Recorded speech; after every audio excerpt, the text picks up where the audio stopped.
akiwa na mwanamke mwingine, hivyo ameamua kumwacha. Hawezi kushare mapenzi na kumwambia mdogo wake amechoka kuwa na wanaume wenye wapenzi wao, nataka na mimi niwe na mwanaume wangu peke yangu, na kumwambia leo nimekutana na mwanaume nahisi anaweza kuwa mwanaume atakayenifaa. Violet akakutana na Casey, wakawa wanazungumza. Akamuuliza anafanya kazi gani, akamwambia anafanya kazi za kujishikiza tu, sijapata kazi niliyosomea kwa sababu nataka kuwa mtu mkubwa. Violet akamuuliza alichosomea ni nini, akamwambia nimesomea uchumi na nimepata first class. Violet akamwambia ana rafiki yake ambaye baba yake ni tajiri sana, ni bilionea, ataongea naye aweze kumpatia kazi. Casey akashukuru sana. Wakati wanazungumza, upande wa pili dada yake Scarlett akaingia kwenye hoteli anayofanyia kazi Casey. Akamuuliza meneja na shida na Casey, akamwambia Casey alishaacha kazi. Akamwambia nilikuja wiki iliyopita nilimkuta, lakini ndiyo aliacha wiki hiyo hiyo, lakini sio kwa ubaya. Ndiyo sio kwa ubaya. Scarlett akamwomba mawasiliano ya kumpata Casey. Meneja akamuuliza kama kuna tatizo, akamwambia hapana, ni rafiki tu. Huku Casey na Scarlett wanaongea, mara simu yake ikaita. Akamuuliza Violet naweza kupokea? Akajibu ndiyo. Casey akapokea na kuuliza naongea na nani? Kumbe alikuwa dada yake Scarlett. Scarlett kwa uchangamfu akajitambulisha, kumbe kamuelewa Casey na mdogo wake kamuelewa Casey pia. Scarlett akamuuliza je, leo tunaweza kuonana? Casey akamwangalia Violet na kumwambia kwa leo itakuwa ngumu, labda siku nyingine. Violet akamuuliza je, naweza kujua uliokuwa unaongea naye ni nani? Akamjibu ni mteja.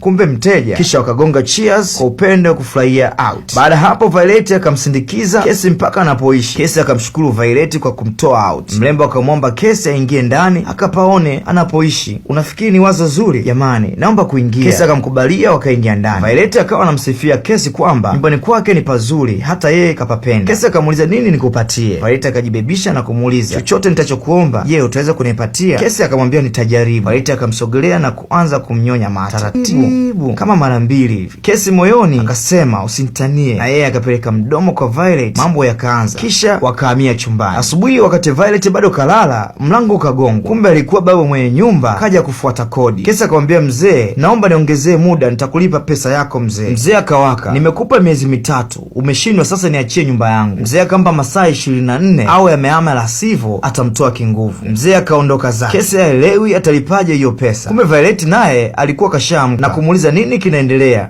mbona nilikuwa nasikia makelele? Casey akamwambia hakuna kitu kinachoendelea. Violet akamwambia nimesikia kila kitu, niambie anakudai shilingi ngapi nitalipa. Casey akawa kama hataki kulipiwa. Baada ya Casey kumtajia pesa anayodaiwa, Violet akasisitiza asijali, atamtumia pesa alipe kodi na nyingine ya ziada, kumwaga Casey na kuondoka zake. Casey akawa akapata zari. Siku inayofuata dada yake Scarlett akakutana na Casey. Baada ya mazungumzo akamuuliza kama Casey yupo kwenye mahusiano serious. Casey akashindwa kumjibu. Scarlett akamwambia hisia zake kwamba anampenda sana Casey toka siku ya kwanza walipokutana na kumfanya kila siku awe anamfikiria Casey. Baada ya siku kadhaa kupita, Casey akapata kazi, akamwita mpenzi wake Violet ambaye alikuwa jikoni na kumwambia kuwa nimepata